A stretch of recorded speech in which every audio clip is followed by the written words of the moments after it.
बातमीनं गेल्या काही दिवसांपासून उद्धव ठाकरे आणि राज ठाकरेंच्या एकीची चर्चा होतीये।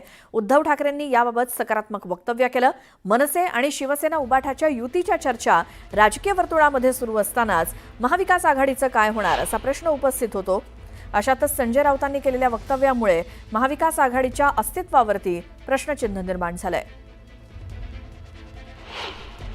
इंडिया आघाड़ी का अब वजूद क्या है? हमने कहा इंडिया आघाड़ी लोकसभा के लिए बनी थी, महाविकास आघाड़ी विधानसभा के लिए बनी थी। ये दोनों की कोई जरूरत लोकल बॉडी इलेक्शन में नहीं है। ये दोनों आघाड़ी की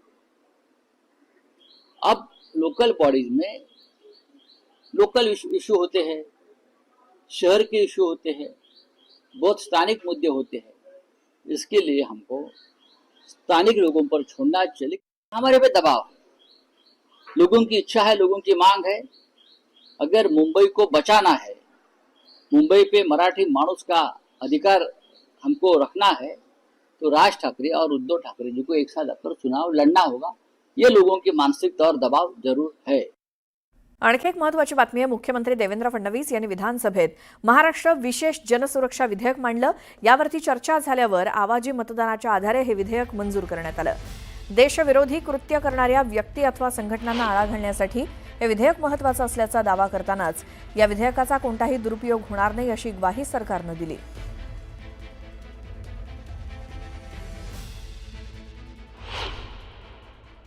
इंटेन्शन बघा आमचं, आम्हाला काही कुठं लादायचं नाहीये।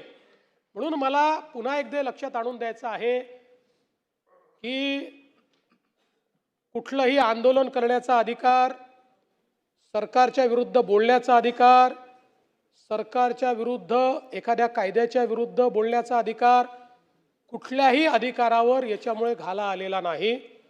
पण जे लोक संघटितदृष्ट्या राज्यघटनेने स्थापित केलेल्या व्यवस्थेला या ठिकाणी नकारतायत आणि तशा प्रकारची नकारात्मकता ही लोकांमध्ये तयार करतायत, अशा संघटनांना बॅन करण्याकरता आपल्याकडे कुठलाही कायदा नसल्यामुळे हा कायदा आणलेला आहे।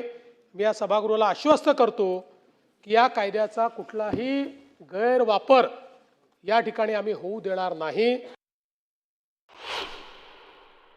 एकमताने हा कायदा पारित होऊ दिला नाही, तो त्यांचं बहुमत आहे, पाशवी बहुमत आहे त्यांच्याजवळ। त्या पाशवी बहुमताच्या आधारावर त्यांनी हा कायदा पारित करून घेतलेला आहे। त्यामुळे या कायद्याचं पुढच्या काळात रिॲक्शन काय येणार आणि या कायद्याचं स्वरूप आल्यानंतर